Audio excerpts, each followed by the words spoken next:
I'm going to do my entire iPhone review like this. Do-do-do-do-do. I just got in the iPhone XS Max with 512 gigabytes. And most exciting of all, we're giving one away. So go to freesdp.com and enter to win. It's the big one with 512. I'm super excited. I know there are a ton of reviews for this, but I'm excited about it from a photography perspective. I haven't even opened it yet. I wanted to wait. So let's do that first. It has this super satisfying, like... I think this is literally the most expensive smartphone ever made. It was $1,500. That's ridiculous. It's gonna be a business expense because I'm gonna use this for work. So I'm really excited. It's got a 12 megapixel sensor front facing, and the sensor is 32% larger. Better low light images, higher resolution photos, and I'm thinking possibly even better bokeh. Let's take it out.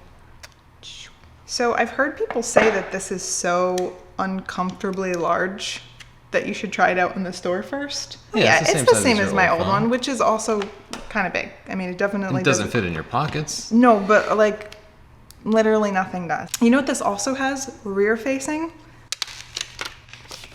Image stabilization. Oh my gosh, it's so shiny and pretty. Look at that. So it has optical image stabilization. We take 4K video with this. I kind of use it as our B camera when we're traveling. So that means it'll have more stable footage. I'm curious to see how the stabilized front-facing footage works because I often use it when we're vlogging out and about. I don't have a 10, so this is actually a huge jump for me. And the first time that I have a better phone than you. It has two rear-facing lenses. It has a wide-angle lens and a 2-time telephoto lens, which is nice because then you don't have to do the digital zoom, which degrades the photo quality. You probably notice you try to zoom in, it looks like crap. So it should be better. I'm really excited about Smart HDR.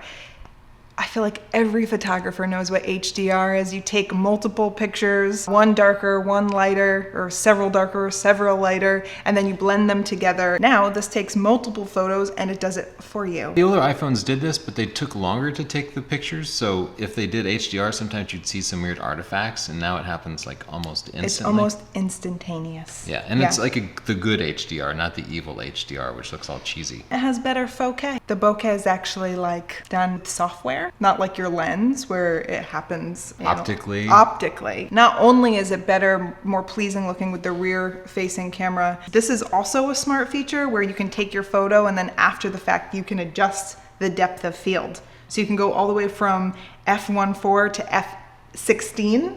And I was also really pleasantly surprised to see that they actually use f-stop numbers. So we're bringing like real photographic terms to the smartphone photography world. It's clear Apple's like just attacking real cameras. Like, are you scared? Head on. Can I just tell you, and this is kind of like a jump. This is a little bit of a stretch, but the front facing camera, it's only 7 megapixels. It's not as good, but it has like depth mapping and all of these sensors that pick up on your face. And that's because it's going to unlock the phone with my face by doing depth mapping and having all of these dots. It's got like an infrared camera, a proximity sensor. It's using a ton of technology to detect faces and distinguish them.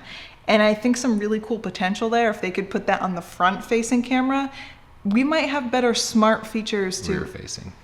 Why do I keep doing it? I know the difference, I promise. I'm just like, I don't know why I'm doing that. If we put it on the rear facing camera, we'll have the technology to better distinguish between the background and foreground. To me, that potentially means you could get the quality of like a full sensor DSLR or mirrorless camera in a smartphone. Unrelated topic, the unlocking your phone with your face thing. It's much faster. I hate it. I so wish I had a fingerprint scanner. I know they said they improved it on the iPhone XS and XS Max, and I hope they did, because you will hate it. I wake up in the morning and my face is half pushed into the pillow, or if I set it flat on a table, like when I'm eating or something, it can't see my face because of the angle. Another really cool thing, this is way more waterproof than any other phone they've ever made. Yeah. You can put it in 7 feet of water for 30 minutes. Should we do an underwater photo shoot? That's scary. Well, let's borrow someone else's phone. Any of you, if you have one I could borrow, I just need it for a minute to call somebody. If you look right here, you can see my phone's all jacked up. And that's because it slid out of my pocket once. Broken. First time, even though I use a case, it still broke. They said they made the screen harder and more scratch and break resistant. They always say that the every glass is time. like, they always say the glass is the hardest glass. So This it is doesn't, like Gorilla 17 glass, and I've broken every phone I've ever owned, even with a case. You're gonna have to get one of those big Otter boxes that is like, makes your phone 8 times bigger. this is supposed to have improved battery life. So that's something I could definitely use, especially 1 year in when I have to plug in my phone every 25 minutes. Let's see how the size compares to my iPhone 10. But overall, the thing I'm most excited about is the camera. I'm gonna be putting it up against other cameras to see how viable of an option this is. Like, just the enthusiast photographer, they're gonna have so much of a better option. Can I talk about my iPhone conspiracy? Please. Apple lies about the iPhone 10 screen size because they measure it diagonally. Well, they're not lying, but it's deceptive, right? Whereas with the older phones, they also measure it diagonally, but the aspect ratio is different. This aspect ratio is more square.